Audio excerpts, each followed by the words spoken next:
দাদু আমাদের একটা করে কাসাবা কেক দাও। হ্যাঁ এক্ষুনি দিচ্ছি। এই দাঁড়া, আগে আমি লাইনে ছিলাম। আরে কি, আগে তো আমরা লাইনে ছিলাম। তো কি হয়েছে, আমি বড় তাই আমি আগে নেব। আমরা তো কখন থেকে লাইনে দাঁড়িয়ে আছি। দাদু এই নাও 100 টাকা, আমাকে সব কেকগুলো দিয়ে দাও। আরে বাহ, 100 টাকা। বাজে দিদি, তোর ক্ষমতা থাকলে তুই নিজে বানিয়ে দেখা না। ঠিক আছে, আমরা এগুলো নিজেরাই বানাবো। এবার আগে কাসাবাগুলোকে ভালো করে ধুয়ে নিই, এবার এগুলোকে মিক্সিতে পেস্ট করে নিই। বন্ধুরা যতক্ষণ আমরা কেকগুলো বানাচ্ছি ততক্ষণ তোমরা মায়ের জন্য তো সবাই ভিডিওতে লাইক করে, কিন্তু বাবার জন্য আজ কতজন ভিডিওতে লাইক সাবস্ক্রাইব করে সেটাই দেখতে চাই। আর বাবার জন্য কমেন্টে হার্ট দিয়ে যাও। ওয়াও কি সুন্দর। এই দেখ কি সুন্দর কেক, তুই একটু খাবি?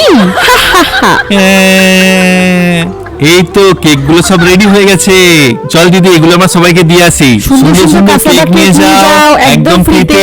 এই আমাকে একটা দিবি রে। হ্যাঁ হ্যাঁ এই নে। ওয়াও দারুণ খেতে এটা। আমি খাবো। আরে বাহ কি সুন্দর হয়েছে এটা। উফ, এটা খেয়ে মনে হচ্ছে যেন আমি হাওয়ায় উড়ছি। সত্যিই তোদের জবাব নেই। প্লিজ তোরা এটা আমাকে বানানো শিখিয়ে দে। না, না, আমাদের এখন এখন হবে স্কুলে না, যেতে এখন হবে, আমরা অনেক দেরি স্কুলে হয়ে যাবো। যাচ্ছে। আরে কোথায় যাচ্ছিস? দাঁড়া।